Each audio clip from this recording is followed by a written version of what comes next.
പല്ലിപ്പോ ഈ 6 to 12 ഇടയിൽ ഒരുവിധം എല്ലാ പല്ലുകളും പോയിട്ടില്ലെങ്കിൽ കുട്ടികൾക്ക് വരുന്ന പ്രശ്നങ്ങൾ എന്തൊക്കെയാ? കമ്പി ഇടുന്നതിന്റെ പ്രധാനപ്പെട്ട കാര്യം ഒരുപാട് പേരുടെയും അലൈൻമെന്റിന്റെ പ്രശ്നങ്ങളാണ്. അതൊരു എനിക്ക് തോന്നുന്നു 90% കുട്ടികൾക്ക് അപ്പൊ ഇടുന്നത് ഇപ്പൊ ഇല്ലേ അത് അങ്ങനെ തോന്നിയത് അതെ. അല്ലേ?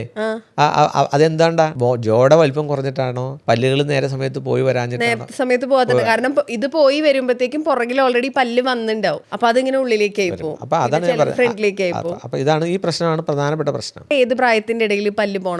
6 തുടങ്ങി 12 വയസ്സിനുള്ളിൽ 14 വയസ്സിനുള്ളിൽ മിക്കവാറും എല്ലാ പല്ലും പോയിരിക്കും. ആ സമയത്ത് പല്ല് പോവാതിരുന്നാൽ ഈ വരുന്നതിന്റെ പൊസിഷൻസിൽ തടസ്സം വന്നു കഴിഞ്ഞാൽ ഈ ഒക്ലൂസൽ ഡിഫോമിറ്റീസ് വരും. മുകളിലത്തെ പല്ല് ശരിക്കും ഈ പല്ല് താഴത്തെ പല്ലിന്റെ മുകളിലാണ് മുകളിലത്തെ പല്ല് വരേണ്ടത്. ഇപ്പൊ ഒരു പ്രശ്നമാണ്, കാരണം കുട്ടികൾക്ക് പല്ല് പോകുന്നില്ല. അതിന്റെ കാരണക്കാരാരെന്നറിയോ? പാരന്റ്സ് ആയിരിക്കും. അതെ. എന്തുകൊണ്ടത്? പണ്ട് കുട്ടികള് ഞങ്ങളൊക്കെ കഴിച്ചുകൊണ്ടിരുന്ന പേരയ്ക്ക, മാങ്ങ, ചക്ക, റോട്ടിൽ കിട്ടുന്ന എന്ത് പഴവും കിഴങ്ങ് ഇതൊക്കെ കഴിക്കും. ഇന്നത്തെ കുട്ടികൾ അങ്ങനെ പണിയെടുക്കുന്ന വല്ലതും തിന്നാറുണ്ടോ? ബിസ്ക്കറ്റ്, പഴം, ബിസ്ക്കറ്റ്, ബ്രെഡ്, ബണ്ണ് ഇങ്ങനത്തെ സാധനങ്ങളൊക്കെയാണ് കഴിക്കുന്നത്. അതായത് പല്ലിന് പണിയില്ല. അപ്പോൾ എന്താ വെച്ചാൽ നമ്മുടെ പല്ലിന്റെ ആ നാച്ചുറൽ പ്രോസസ്സ് നടക്കണമെങ്കിൽ, അതായത് ഇനീഷ്യേഷൻ ആണ് ഇതെല്ലാം, സ്റ്റിമുലൈ ഉണ്ടാവണം.